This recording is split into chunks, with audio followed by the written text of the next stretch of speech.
आज टेलीफोन हमारे जीवन का एक अभिन्न अंग बन गया है। इतने सालों में नई टेक्नोलॉजी की बदौलत फोन मोबाइल फोन बन के विकसित हुआ है।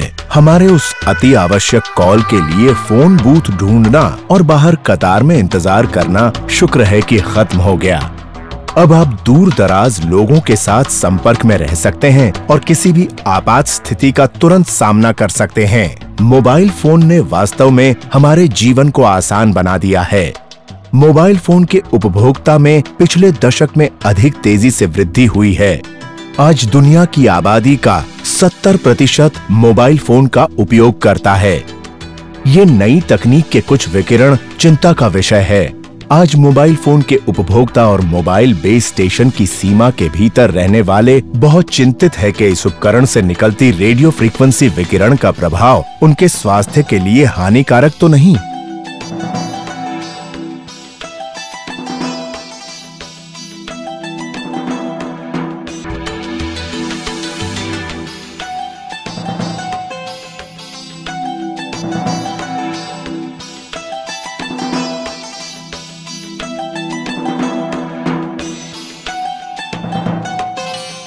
मोबाइल के अलावा हम और भी विकिरणों से घिरे हुए हैं अपनी रोजमर्रा की जिंदगी में, जैसे कि टीवी, माइक्रोवेव ओवन, रेडियो या रिमोट कंट्रोल।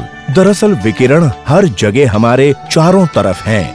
यहाँ तक कि प्राकृतिक धूप में भी अल्ट्रावायलेट किरणें हैं। Mobile phone base station call को संचारित और प्राप्त करते हैं। दो तरफ रेडियो होने के नाते वे संवाद के लिए आरएफ विकिरण का उत्पादन करते हैं। टावर द्वारा उत्सर्जित आरएफ विकिरण इलेक्ट्रोमैग्नेटिक स्पेक्ट्रम का एक हिस्सा है, जो आयनाइजिंग और नॉन आयनाइजिंग विकिरण से बना है।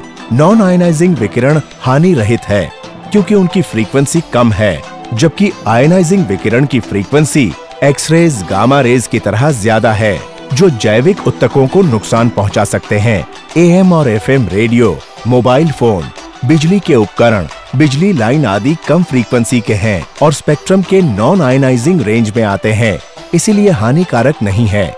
मानव शरीर को आरएफ विकिरण के संपर्क में आने को शक्ति घनत्व से नापा जाता है, जो मानव शरीर के प्रति इकाई क्षेत्र को प्रभावित करती है। International commission on non ionising radiation protection या ICNIRP, वर्ल्ड हेल्थ ऑर्गेनाइजेशन यानी कि WHO का पर्यावरणीय स्वास्थ्य विभाग ने सबके सहयोग से उत्सर्जन का सुरक्षित स्तर स्थापित किया है। And so my presence here is not to convince India or any other country to adopt the ICNIRP guidelines. By the way, they have to a larger extent already been adopted, implemented in this country. ICNIRP के निर्देशों का दुनिया भर के विभिन्न देश पालन करते हैं। भारत में सेल्यूलर मोबाइल संचार सेवाओं के यानी कि GSM के लिए 900 मेगाहर्ट्ज और 1800 मेगाहर्ट्ज फ्रीक्वेंसी बैंड में संचालित किया जाता है। 900 मेगाहर्ट्ज के लिए ICNIRP ने 4.6 वॉट्स प्रति स्क्वायर मीटर का घनत्व और 1800 मेगाहर्ट्ज बैंड के लिए 9.2 वॉट्स प्रति स्क्वायर मीटर का घनत्व सीमित किया है। शरीर वास्तव में विकिरण के प्रभावों को तब महसूस करना शुरू करता है जब 230 वॉट प्रति स्क्वायर मीटर 900 मेगाहर्ट्ज के लिए और 460 वॉट प्रति स्क्वायर मीटर 1800 मेगाहर्ट्ज के लिए होता है, जो कि ICNIRP की सीमा से 50 गुना कम है। भारत में 1 अप्रैल से दूर संचार के निर्देशक ने 900 मेगाहर्ट्ज के लिए 0.46 प्रति स्क्वायर मीटर और 1800 मेगाहर्ट्ज के लिए 0.92 वॉट प्रति स्क्वायर मीटर करने का प्रस्ताव रखा है, जो ICNIRP की सीमा से 10 गुना कम है और 500 गुना कम है सीमित रेखा से। लेकिन ये लागू नहीं हुआ क्योंकि भारत के सेल्यूलर ऑपरेटर्स एसोसिएशन द्वारा इसका स्वीकार करना बाकी है। इसीलिए हम बहुत ही सुरक्षित क्षेत्र में हैं। Power density power transmitter antenna design और एंटीना के स्थान और दूरी पर निर्भर करता है। ये माप तय करता है कि मोबाइल ऑपरेटर सुरक्षा के निर्देशों का पालन करता है कि नहीं। भारत में सभी मोबाइल ऑपरेटर ICNR-IP के मापदंडों का पालन कर रहे हैं और विकिरण मापदंडों के पालन के लिए प्रत्येक टावर के लिए आत्म प्रमाणीकरण सेल्फ सर्टिफिकेशन प्रस्तुत किया है।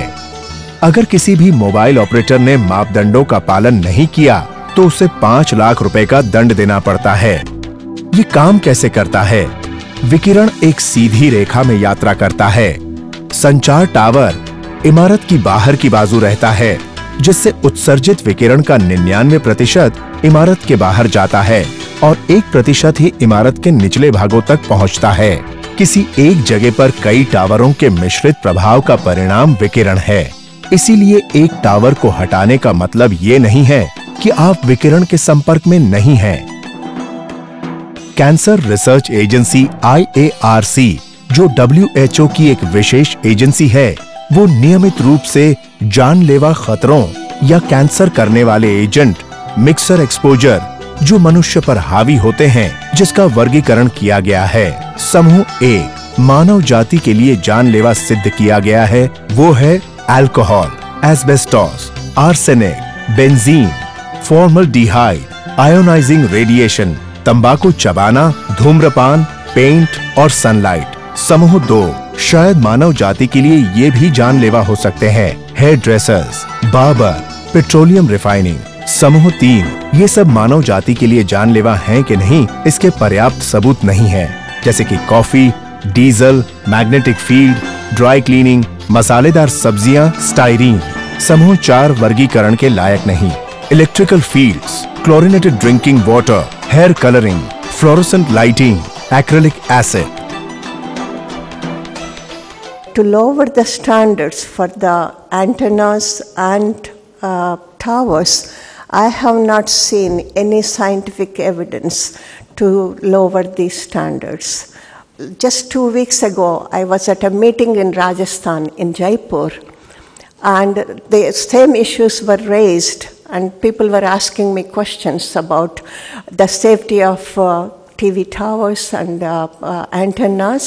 I just asked the audience that how many people are willing to forego the use of cell phones. None of them raised their hands, but they are concerned about the towers. Power multiplied by time is energy. You cannot define power without defining the time limit. The question you asked is that is it applicable for 1 hour or 1 week or 1 month or 1 year? I would like to say that I am a scientist who worked with this sort of systems, both in animals and in cells.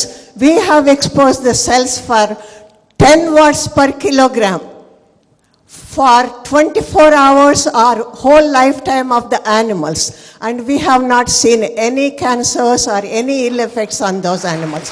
We have exposed the animals for 2 years continuously at 5 watts per kilogram or 10 watts per kilogram. It is not just for 1 hour or 1 week or 1 month. It is for the whole lifetime. The animals were kept in the cage, constantly exposed to these RF fields. Okay, that gives you the answer whether it is for 1 hour or 1 month or 1 year. They are exposed for 2 years.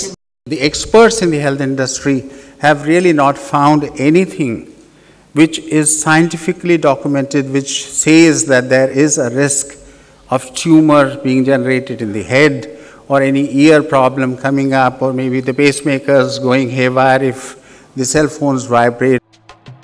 तो निश्चिंत होकर आगे बढ़ते जाइए, क्योंकि चिंता की कोई बात ही नहीं।